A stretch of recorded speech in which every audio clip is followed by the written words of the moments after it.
नमस्कार, राजस्थान 5 के प्रहार में आप सभी का स्वागत। मैं हूं आपके साथ हेमंत कुमार और राजधानी जयपुर में कोचिंग संस्थानों की सुरक्षा व्यवस्था को लेकर के बड़े सवाल खड़े हो रहे हैं। नगर निगम ने बिना फायर एनओसी और अग्नि सुरक्षा मानकों की अनदेखी कर संचालित हो रहे कोचिंग संस्थानों के खिलाफ सख्त अभियान शुरू करते हुए एक के बाद एक 8 कोचिंग संस्थानों को सीज किया। कई कोचिंग सेंटर्स पर कार्रवाई हुई है। गोपालपुरा बाईपास, त्रिवेणी चौराहा, रिद्धि सिद्धि के इलाके में कार्रवाई करते हुए निगम की फायर शाखा ने कई प्रमुख संस्थानों पर ताले लगाए हैं। नगर निगम के आयुक्त ओम कसेरा के निर्देश पर यह कार्रवाई हुई तो सामने आया कि कई संस्थान बिना वैध फायर एनओसी के संचालित हो रहे थे। कई जगह पर फायर सेफ्टी उपकरण तक नहीं मिले, जबकि कुछ बिल्डिंग्स में इमरजेंसी एग्जिट और बचाव के बुनियादी इंतजाम तक नहीं थे। न्यूज़ 18 राजस्थान जब ग्राउंड पर उतरा देखा तो सच्चाई जो है अब वो सामने आई और ये पता लगा कि कैसे कागजों में ही कुछ संस्थानों में सारे इंतजाम हो रखे थे, धरातल पर वैसे इंतजाम नहीं थे। अब निगम के अधिकारी ये कह रहे हैं कि संबंधित संस्थानों को पहले नोटिस जारी कर कमियां दूर करने के निर्देश दिए गए थे, लेकिन अनुपालना जब नहीं हुई तो सीज की कार्रवाई करनी पड़ी। आज इसी पर बात करेंगे, चर्चा करेंगे कि कहीं हादसा हो जाएगा, जनहानि हो जाएगी, तब क्या हम जागेंगे? पहले से हम कार्रवाई क्यों नहीं कर सकते हैं? पहले से सिस्टम को सही तरीके से लागू क्यों नहीं कर सकते हैं? ये महत्वपूर्ण सवाल जिन पर आज हम चर्चा करेंगे। पहले रिपोर्ट देखिए।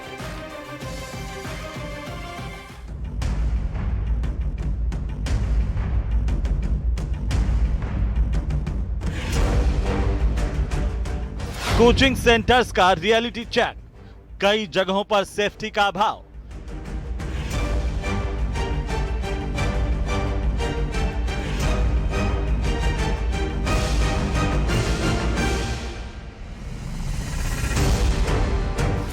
जयपुर में कई कोचिंग सेंटर्स के हालात चिंताजनक, लेकिन उसके बावजूद ये लापरवाही बरत रहे हैं, तो हमने सख्त कार्रवाई करते हुए आज सीज की कार्रवाई अमल में ला रहे हैं। ये चीज़ें ज़रूरी रहती हैं और इसलिए महीने में 2 से 3 बार हम अपने स्टाफ के लिए मॉक ड्रिल्स अरेंज करते रहते हैं। अभी तो हमारा एग्रीमेंट भी नहीं बना, तो मकान मालिक से मैं सारी चीजें लेता और ये कह रहे हैं कि हमें नोटिस दिया। मुझे तो नोटिस का पता ही नहीं। मकान मालिक को दिया होगा शायद। मकान मालिक भी कह रहे हैं हमें नहीं दिया। 20 से ज्यादा कोचिंग सेंटर शोरूम दुकानों के ऊपर बने।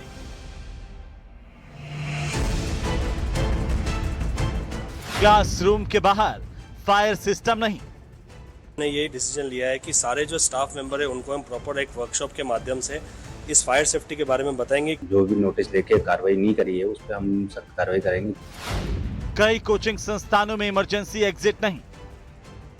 फायर एग्जिट है यहाँ पर। हाँ। और फायर फाइटिंग सिस्टम लगे हुए हैं। हाँ।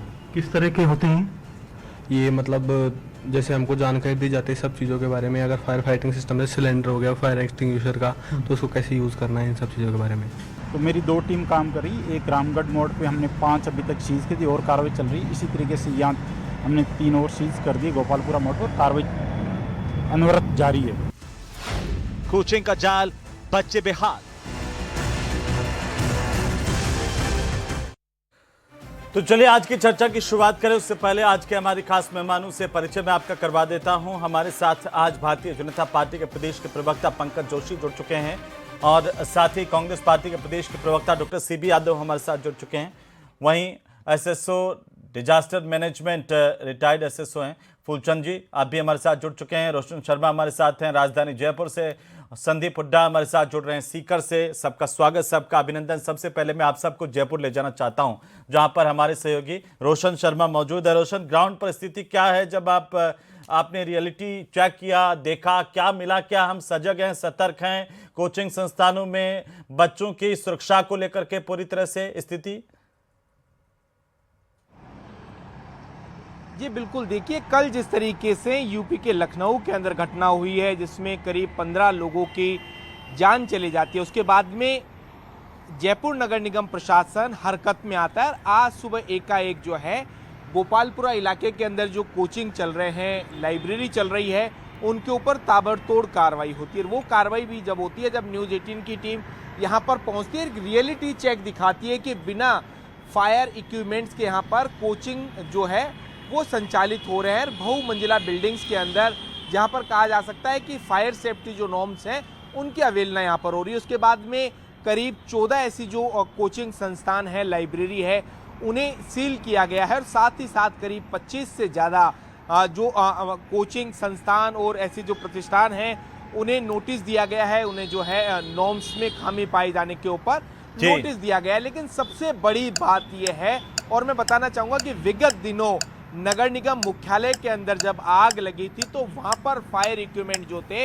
वो एक्सपायर थे। यानी जो नगर निगम प्रशासन पूरे जयपुर शहर को फायर एनओसी देता है, जिसके जिम्मे फायर एनओसी देने का काम है, उस निगम प्रशासन के पास में कहा जा सकता है ना तो फायर की ऑडिट थी और ना ही जो है फायर इक्विपमेंट जो है वो बिल्कुल रोशन, आप बने रहिए, मैं वापस आऊंगा आपके पास में। बहुत महत्वपूर्ण बातें बता रहे हैं आप संदीप हुड्डा, हमारे सहयोगी, जहां पर कोचिंग सिटी के नाम से जो कोचिंग सिटी का हब है उसे माना जाता है सीकर को। संदीप, स्थिति धरातल पर कैसी है? कोचिंग संस्थानों में बच्चे सुरक्षित हैं? तमाम गाइडलाइन की पालना हो रही है? देखिए हेमंत, सीकर की हम बात करें तो सीकर में आप जानते हो कि हजारों की संख्या में जो बच्चे हैं वो नीट जेईई की तैयारी कर रहे हैं। बड़े बड़े कोचिंग संस्थान हैं। दो तस्वीरें यहाँ पर देखने को मिलती हैं। जो बड़े संस्थान हैं जैसे कि हम इस वक्त सीएलसी में मौजूद हैं और यहाँ अगर हमने चेक किया तो यहाँ का जो फायर सिस्टम है वो बहुत अच्छे से काम करता हुआ मिला। आपको हम चला के भी दिखा सकते हैं। जिस तरह से अभी थोड़ी देर पहले हम यहाँ पर आए थे तो यहाँ पर भी ये चेक किया जा रहा था कि जो फायर सिस्टम है वो ओके है कि नहीं। तो ये एक यहाँ का सिस्टम देखा, चारों तरफ जो एग्जिट है वो बहुत अच्छे से काम कर रहे हैं। जो कोचिंग के जो बच्चे हैं उनके हर जो बिल्डिंग है उसमें निकलने के लिए 4 गेट बनाए गए हैं और जो पानी भी है वो ठेठ चौथी मंजिल तक पहुंचाया जा रहा है। लेकिन दूसरी तरफ जो संस्थान, जो छोटे संस्थान है सीकर में आप बात करोगे, गली गली के अंदर जो हॉस्टल चल रहे हैं, गली गली में जो लाइब्रेरी चल रही है, उनमें स्थिति आपको बेहद खराब मिलेगी। पिछले दिनों जब दिल्ली के अंदर जो अग्निकांड हुआ था उसमें जो उस समय प्रशासन ने चिन्हित किया था और तकरीबन 100 ऐसे भवन या बिल्डिंग थी जिनको नोटिस भी जारी किए गए थे, लेकिन अभी भी मीडिया को देख के, कैमरे को देख के गेट ही बंद किए जा रहे हैं, वहाँ पे एंट्री भी नहीं दी जा रही। इसका मतलब वहाँ की व्यवस्थाएं बहुत ज़्यादा दुरुस्त करने की जरूरत है। वहाँ बच्चों को काफ़ी खतरा उठाना पड़ सकता है। लेकिन जो बड़े संस्थान है, बिल्कुल बिल्कुल संदीप, आप बने रहिए, मैं वापस आऊँगा। और भी मेहमान हमारे साथ में और मैं बाकी मेहमानों से कमेंट लूँ। फूलचंद जी, क्या डिजास्टर मैनेजमेंट की गाइडलाइन है? आप तो रिटायर्ड हो गए, लेकिन अभी जो काम कर रहे हैं उनकी भी जिम्मेदारी तय करने की जरूरत समझ रहे हैं क्या? देखिए, अभी लखनऊ वाला जो कांड हुआ है और ऐसे अपने यहाँ राजस्थान में भी बहुत हो चुके हैं और पहले और भी पूरे इंडिया में कई जगह, दिल्ली वगैरह में, मुंबई वगैरह में कई जगह हुए हैं। अभी ये स्थिति ये है कि सबसे पहले हमारे खुद के सिस्टम को जो फायर एनओसी जो जारी करते हैं उसमें हमें कुछ उसको मतलब उसकी तरफ ध्यान देना पड़ेगा। हम प्रॉपर उसको देख नहीं पा रहे हैं। क्यों आज के दिन कोई सिफारिश कर देता है कि एनओसी जारी कर दो, वो नहीं होना चाहिए। यहाँ पे सेफ्टी के साथ आप हमारे बताओ ना कि जब आप थे तब ऐसे लोग कह देते थे कि बिना देखे जारी कर दीजिए सर, घर पे पहुंच जाएगा आप वाला कमीशन, ऐसे कहते थे। हाँ, तो ये बिल्कुल ये नहीं होना चाहिए। ये होता है क्या? ऐसा होता है? ये देखो, ऐसे है, हम तो डिजास्टर मैनेजमेंट में इंसिडेंट को रोकने के लिए जाते थे, लेकिन जो भी एजेंसी, फायर ब्रिगेड, जो फायर सर्विस या नगर निकाय जो इसमें लाइसेंस जारी करते हैं, उनको ये देखना बहुत जरूरी है कि सेफ्टी पहले। क्यों डर रहे हो? थे तो रिटायरमेंट हो गया ना, अब तो सगला बता होता सेटलमेंट हो गया होला, अब क्या दिक्कत है? तो हम ये जानना चाह रहे हैं आपसे कि भाई थे हाँ नौकरी कमाए, जब यहाँ गलत थे देखता कि कोई घर बैठे ही आपको ले ले, सर्टिफिकेट ले ले, ऐसा होता है क्या इस डिपार्टमेंट में, डिजास्टर मैनेजमेंट में? देखो, कहीं न कहीं लकुना तो था ही। और लकुना ये की बात बहुत बड़ी है। ये आपने लकुना वाली बात कह दी, बहुत बड़ी है। और आप निश्चिंत रहो कि कोई अगर आपका, और ये अभी भी है। और मैं ये मेरा कहने का मतलब ये है, हमारे पंकज जोशी जी, टाइम तो कम होता है लेकिन फिर भी ये स्थितियां तभी हम क्यों जागते हैं सर? जैसे अभी ये साहब कह रहे थे सीकर वाला, मैं कह रहा हूँ सीकर तो एकदम विस्फोट में बैठा। सीकर में ठीक है सर, आपने बहुत बड़ी बातें कही है। मैं आ जाऊंगा, वापिस आ जाऊंगा मैं। पंकज जोशी जी बोलिए सर, जब हम कोई बच्चे खो देते हैं, जनानी होती है, तब हम जागते हैं 2 दिन के लिए, फिर सो जाते हैं कंबल ओढ़ के, ऐसा क्यों? नहीं, देखिए बिल्कुल हेमंत भाई, देखिए मैं कह रहा हूँ ना, दो बड़ी चीज़ें हैं कि जिन एजेंसीज का काम है ये काम होना चाहिए, सरकार लगातार इस पर कोशिश भी करती है, लेकिन इसके साथ साथ आपको जो है कुछ चीज़ों पर आपको ध्यान रखना पड़ेगा। पहली बात यह कि आप जो है जनता के जो लुभावने जो वादे होते हैं उसमें 15 फीट 20 फीट के ऊपर जो है नियमन कर देना, ये बेसिकली मेजर प्रॉब्लम है कि जब आप 15-20 फीट पर नियमन करते हैं तो वहां पर जो है ना तो दमकल पहुंच पाती है, ना आपके पास फायर फाइटिंग सिस्टम पहुंच पाता है, ना कोई चीज पहुंच पाती है। तो एक तो ये कि शहर की जो प्लानिंग है तकरीबन जो मास्टर प्लान्स हैं उसके अकॉर्डिंगली होनी चाहिए, और ये सरकार लगातार इस और कोशिश भी कर रही है कि आपने खुद ने देखा कि अभी जो सरकार ने कोशिश की तो सरकार ने कहा कि 30 फीट से किसी को भी जो है नीचे पे जो है हम नियमन नहीं करने चाहिए। दूसरी बात आपने फायर फाइटिंग की बात, देखिए फायर फाइटिंग का बाकायदा एक अलग डिपार्टमेंट होता है, म्युनिसिपल कॉर्पोरेशन में भी होता है और एक बाकायदा जो है कलेक्ट्री में भी होता है। अब की बार जो है दोनों ही फायर फाइटिंग सिस्टम जो है दुरुस्त रखे गए हैं, और ये जो नई रोजाना बिल्डिंग बनती है या रोजाना, जैसे आज आपने कहा कि आज कोचिंग सेंटर्स हैं, अब आप कोचिंग सेंटर देख रहे हैं, कल कोई जगह दूसरे आग लग जाएगी तो क्या होगा? क्योंकि मैं यही नहीं कह रहा, कोचिंग सेंटर हैं, आपके कोचिंग सेंटर में पढ़ने वाले बच्चे जो हॉस्टल्स में रह रहे हैं, जो पीजी चला रहे हैं, उसमें भी ये व्यवस्था होनी चाहिए। आपके जो रेस्टोरेंट्स हैं वहां भी ये व्यवस्था होनी चाहिए, क्योंकि व्यक्ति जो है नहीं होनी तो सब चाहिए पंकज जी, लेकिन सुझाव दे किसे रहे हैं आप? ये तो देखो गुरुजी, नहीं सुझाव नहीं दे रहे आप पंकज जी, मैं मानता हूं कि आप मेरे से बहुत ज्यादा ग्राउंड की रियलिटी जानते हैं, और आप इन जो निकाय स्वायत्त शासी संस्थान है उनमें आपको एक बड़ा अनुभव है काम करने का। सर, मैं एक नेता के तौर पर नहीं, एक जनप्रतिनिधि के तौर पर और एक नागरिक के तौर पर, लेकिन मैं ये जानना चाह रहा हूं आपसे कि हम सुझाव ही देते रहेंगे या एक्शन लेंगे? नहीं सुझाव नहीं दे रहा, मैं सुझाव नहीं दे रहा। मैं आज ये कह रहा हूं कि जिन लोगों के आपने सील करी हैं उनके अगेंस्ट में क्या कार्रवाई करेंगे? आप किससे पूछ रहे हैं? सील नहीं करें जो व्यक्ति आज फाइटिंग है। नहीं मैं कह रहा हूं ना, ये तो देखिए मैं कह रहा हूं आपको, जिन अधिकारियों पर की कार्रवाई करी ना हमने, आप तो सरकार हैं, आप क्यों नहीं कार्रवाई कर रहे हैं? अभी फूलचंद जी कह रहे हैं कि पूरा सीकर जो है, पूरा सीकर, वो क्या कह रहे हैं? उनकी बात देखिए, गंभीरता देखिए कि पूरा सीकर विस्फोटक स्थिति में है। सर, आप इसके मायने समझ रहे हैं? अभी हम आपको कुछ वो तस्वीरें दिखा रहे थे जहां पर वो धुएं वाला लगा हुआ है कि अलार्म बज जाएगा, उसके अंदर हम डाल के धुआं कर दे रहे, तब तक नहीं बज रहा है। वो क्या बजेगा उसका? क्या वो तो हमारे बच्चों को खा जाएगा। सर हेमंत भाई, मेरी आप बात सुने, देखिए ये मैं फिर आपको एक चीज कह रहा हूं कि ये बेसिकली बहस का पॉइंट नहीं कि सरकार इसको करेगी या नहीं करेगी। मैं कह रहा हूं कि आज की डेट के अंदर यदि बच्चा मेरा जा रहा है तो सरकार लाइबल है या मैं भी लाइबल हूं साथ साथ?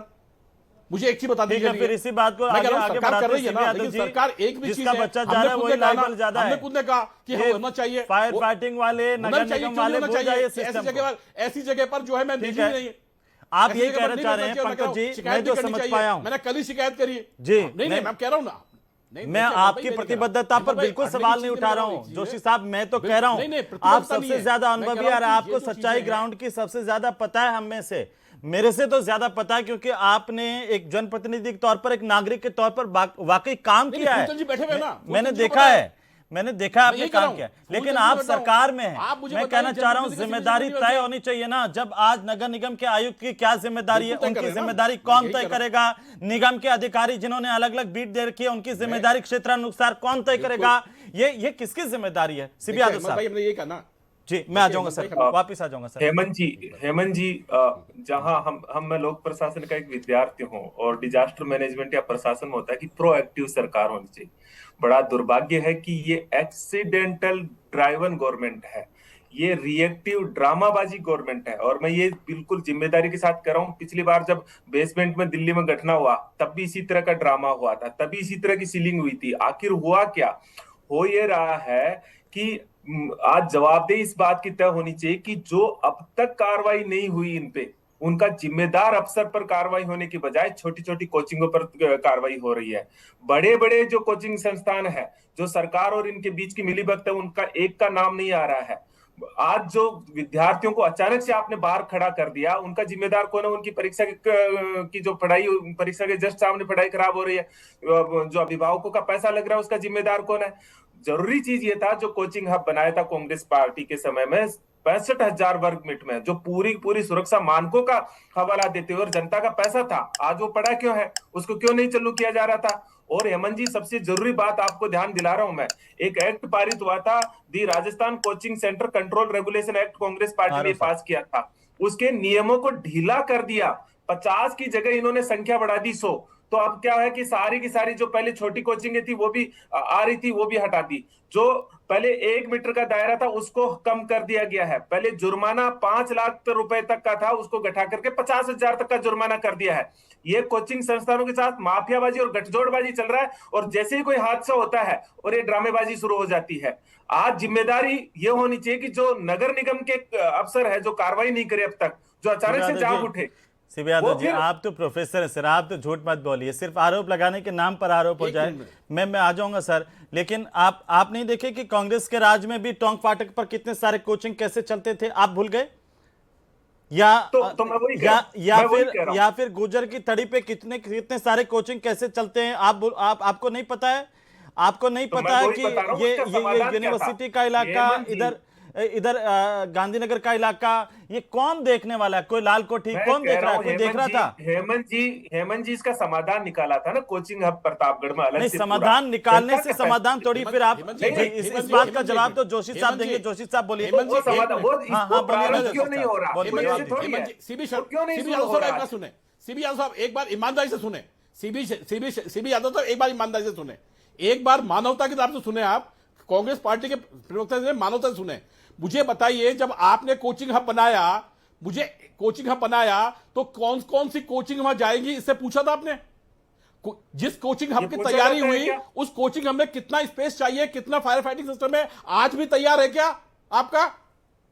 आज लोग कौन वहां जाएंगे कि नहीं जाएंगे, ये आप लोग बैठने की बातचीत की उनसे? केवल आपने जी, आप ये बताइए, डस्टबिन लगाने से पहले बताऊं आपको कि कौन कौन सा कचरा उसके अंदर आएगा? क्या बात करते हो?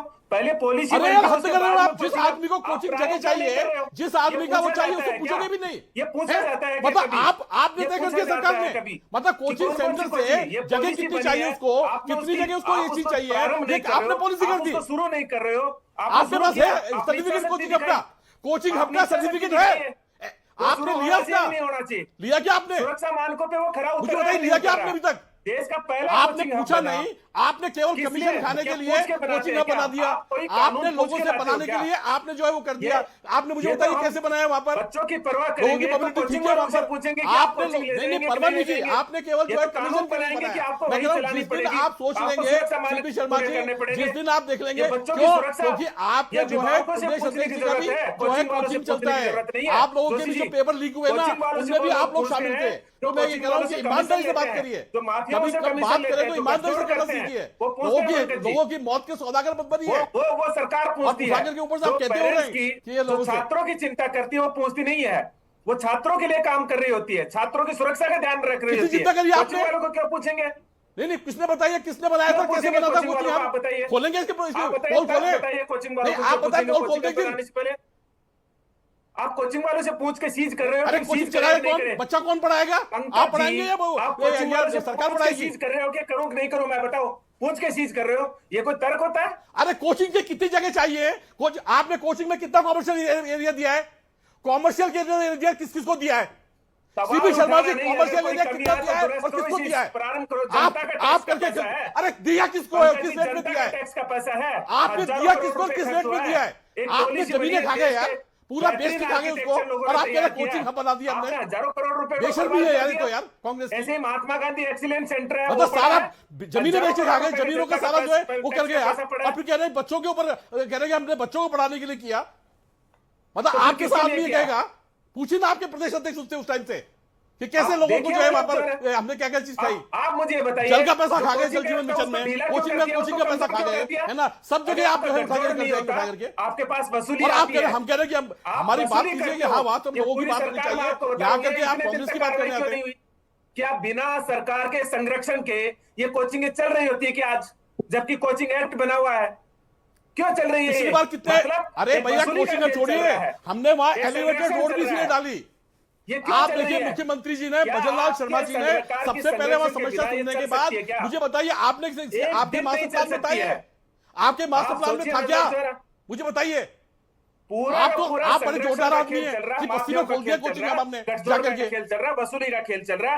जैसे कोई दुर्घटना होती है लेके आ सारी जमीन बेच के खा गए, सारे कमर्शियल स्पेस आपने ले लिए उसमें से। किस किस ने कमर्शियल स्पेस लिए? मैं कह रहा हूँ कि मैं आज न्यूज 18 के चैनल पे कहना चाह रहा हूँ कि एक दिन जो है आपको लिस्ट देंगे बाकायदा कि इसके अंदर किन किन के कॉमर्शियल स्पेस है, उनके कांग्रेस सरकार से क्या रिलेशन है।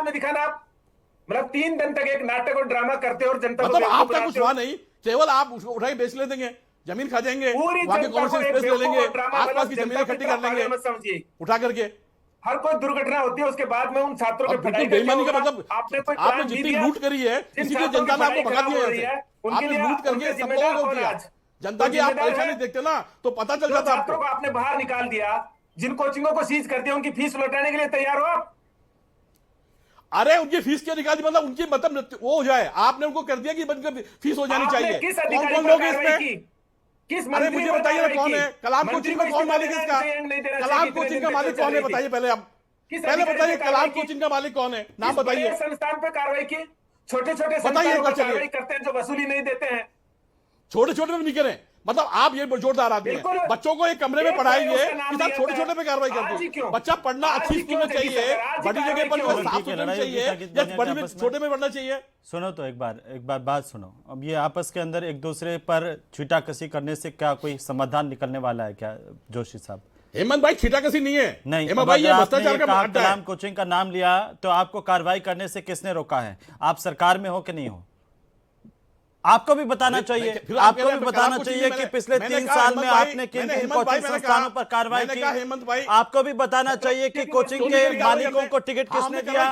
आपको नहीं बताना चाहिए, आपको नहीं बताना चाहिए जोशी साहब, कोचिंग संचालकों को टिकट किसने दिया? जब भी एक बच्चे का हुआ हमने कार्रवाई की कि नहीं? फिर अगर एक बात होगी तो खुलेगा तो सब कुछ खुलेगा ना। फिर हमने कार्रवाई की कि नहीं की? नहीं खुलेगा तो सब कुछ खुलेगा, खुलेगा तो सब कुछ खुलेगा। हमारी किसी की है क्या बताइए ना, हम कह रहे हैं। नहीं मैं कह रहा हूँ 3 साल में कितने कोचिंग संस्थानों पर कार्रवाई कर दी, ताले लगा दिए, उनके मालिकों से पूछताछ कर दी, बताइए ना। हेमंत भाई हमने लगातार कार्रवाइयां की, एक बच्ची एक कार्रवाई बताइए लगातार, छोड़िए आपने एक कार्रवाई बताइए कि ये कोचिंग संस्थान जिस पर हमने ताला लगाया अनियमितताएं मिली, बोलिए 3 साल में। अरे जिसमें बेहोश हुई थी उसमें कौन सी कोचिंग कौन सी बेहोश हुई थी? उसका हमने ताला नहीं लगाया। वाह साहब वाह, गजब। जिसमें कोर्ट से अभी कलाम मैं कह रहा हूं, आप नाम ले रहे हैं, अब मैं किसी कोचिंग संस्थान का नाम नहीं लेना चाह रहा हूं यहां पर इस मंच पर, लेकिन फिर भी अगर आप नाम ले रहे हैं तो अगर कोई अनियमितताएं हैं तो जोशी साहब आप भूल जाते हैं उस पर कार्रवाई की जिम्मेदारी आपकी है, इनको तो हटा दिया जनता ने। एक भी फायर एनओसी हमने दी हुई है, हमने किया तो हम पे कार्रवाई करेंगे, हम कह रहे हैं आज आपको, लेकिन पिछली सरकार ने कही तो बताइए कि हमने कार्रवाई करी, कब करेंगे? पास में जो वसूली पहुंच जाती है उन पे कार्रवाई नहीं होती, ठीक है सर, ठीक है। तब कार्रवाई होती है जी जब इस तरह के एक्सीडेंट होते हैं। नहीं आप सीबी यादव साहब देखिए, वो पीछे ज्यादा जाएंगे तो ठीक नहीं है, क्योंकि वो क्या क्या हुआ, क्या क्या बोला गया था और क्या हो गया वो सबने देखा। आप कहते थे लेकिन आपकी सरकार में क्या हुआ, कोचिंग संस्थानों पर एक पर भी कार्रवाई करते थे। आपने कहा तो आज मुझे ये सवाल जोशी जी से पूछने की जरूरत ही नहीं पड़ती, अगर आप प्रतिबद्धता के साथ कार्रवाई कर देते तो ये सवाल पूछने की जरूरत ही नहीं पड़ती। उसे भी 365 दिन जाना चाहिए, सवाल नहीं पूछना चाहिए कि आपके पास ये है कि या नहीं है। हम भी फेल है। आप फेल हो ना, ये मान रहे हैं कि आप ये फेल हैं, ये मान रहे हैं। सीबी यादव जी तो मान रहे हैं कि फेल हैं। फूलचंद जी क्या कहना चाह रहे हैं? मेरा इसमें एक थोड़ा सा सुझाव माने या गाइडलाइन देखें जी, इसमें ये पार्टी पॉलिटिक्स वाला मैटर नहीं है। इस समय हमारे को ये है कि पूरे देश में और राजस्थान में खास तौर से बड़ी विस्फोटक स्थिति है, उससे निपटने के लिए हमें क्या करना है। खास तौर से आपने एनओसी तो जारी कर दिया, और एनओसी जारी करने के बाद पहली बात तो नगर निकाय के पास प्रॉपर स्टाफ और प्रॉपर जो एनओसी जारी करने वाले हैं वो उतने प्रशिक्षित नहीं है, उनको नागपुर से ट्रेन करवाएं आप पहले। और उसके बाद में आप क्या उनको पीरियोडिकल चेकिंग करते हैं क्या एनओसी जारी करने के बाद में, कि उन्होंने फॉलो किया कि नहीं किया, मॉक ड्रिल प्रॉपर हो रही कि नहीं हो रही है, क्या फुलफिल वहाँ वो आपकी सेफ्टी मेजर्स हैं वो फुलफिल कर रहे हैं कि नहीं कर रहे हैं, ये सब चीजें देखने वाली हैं, इसकी तरफ ध्यान दें। कर रहे हैं अभी वो कह रहे हैं, वो कोचिंग संस्थान वालों से हमने बात की, उन्होंने बोला सब हमारे को तो किसी ने नोटिस दिया नहीं, आगे कार्रवाई हो गई। जब कैमरे ऑन होते हैं तो मैन पावर की कमी है, तो किसके पास मैन पावर की कमी है फूलचंद जी? अगर नगर निकाय के पास फायर, सबसे बड़ी कमी है प्रतिबद्धता की, सबसे बड़ी कमी होती है प्रतिबद्धता की। यही आदमी अगर इनके ऊपर एक आदमी के घर पर भ्रष्टाचार करने के चक्कर में बुलडोजर चल जाए तो पूरा सिस्टम एक्टिव हो जाएगा। एक आदमी की जिम्मेदारी तय कर दीजिए और उस पर कार्रवाई कर दीजिए जोशी साहब। एक आदमी कि पिछले 3 साल के अंदर गलत एनओसी बिना देखे किसने जारी की, क्यों ये अवैध चल रहे हैं, एक आदमी पकड़ लीजिए, उस पर कार्रवाई कर दीजिए, पूरा सिस्टम दौड़ेगा। लेकिन कार्रवाई होती कहां है सर? जिम्मेदारी तय होती कहां है? बिल्कुल हिम्मत भाई, मैं आपकी बात से बिल्कुल हूं और डेफिनेटली सरकार जो है इस ओर का जो है कदम उठाएगी। मैं आपको आज ये विश्वास दिलाता हूं। नहीं, ये अच्छी बात है। वो कह रहे हैं हम तो फेल थे, अब आप भी मान रहे हैं कि आप भी अब तक फेल रहे जोशी साहब? नहीं फेल नहीं है हम, अभी मैंने कहा ना आपको, लेकिन आपने कहा ना कि भ्रष्टाचार पे, हमने कहा ना कि देखिए बुलडोजर की बातें हो चाहे कोई भी बातें हो, भ्रष्टाचार पे नकेल कसी तो भारतीय पार्टी की सरकारों ने नकेल कसी। और हम फिर कह रहे हैं आपको कि इस चीज के लिए हम प्रतिबद्ध हैं कि लगातार जिन चीजों में इलीगल होंगे, गलत होंगे, उनको हटाया जाएगा। और आज जितनी सुविधाएं बच्चों को दे सकते हैं, जो जयपुर में सुविधाएं हो सकती है, वो होनी चाहिए। अब मेरी 2-3 सुझाव जो, क्योंकि आपके यहां से आज जो है डिबेट है, तो इस चीज के सुझाव आप किसको देंगे सर? आप तो खुद सरकार हैं और इसलिए हम मानते हैं कि ये सुझाव आप सीधे, आप सरकार है सर। जोशी साहब कैसे, हम तो आपको सरकार मान के चल रहे हैं, अब आप भी नहीं मान रहे, अब मैं क्या करूं? हम तो यही मान के चलते हैं। जोशी साहब बैठे हैं जहां सरकार बोल रही है, आप बोल रहे हैं। हेमंत भाई मैं ठीक चल रहा हूं, लेकिन सामने वाले ने आके ठोका तो दिक्कत तो मुझे साथ भी आएगी। हम सबको जागरूक होने की जरूरत है, लेकिन हम आपसे इतनी अपेक्षा करते हैं कि सरकार के तौर पर जो जिम्मेदार है उनकी जिम्मेदारी तय की जाए और जनता भी जागरूक रहे, जनता भी देखे हम अपने बच्चों को जहां भेज रहे हैं वहां पर व्यवस्थाएं सुनिश्चित है कि नहीं है। सब जागरूक होंगे तब काम चलेगा। लेकिन ज्यादा जिम्मेदारी सरकार की, माफी चाहूंगा अब नहीं ले पाऊंगा। बहुत शुक्रिया इस चर्चा में शामिल होने के लिए आप सभी का। लेकिन बहुत अलार्मिंग सिचुएशन है, हम लोगों के सामने सिर्फ बात करने से बात नहीं बनेगी और आश्वासनों से भी बात नहीं बनेगी। बात कैसे बनेगी? बात बनेगी जागरूक होकर के काम करने से, जिम्मेदारों की जिम्मेदारी तय करने से और जहां भी कमी मिलती है कार्रवाई करने से। बिना किसी पक्षपात के, निष्पक्षता से जब कार्रवाई होगी अपने आप सिस्टम सुधरेगा। उम्मीद की जाए कि ऐसा होगा। नमस्कार।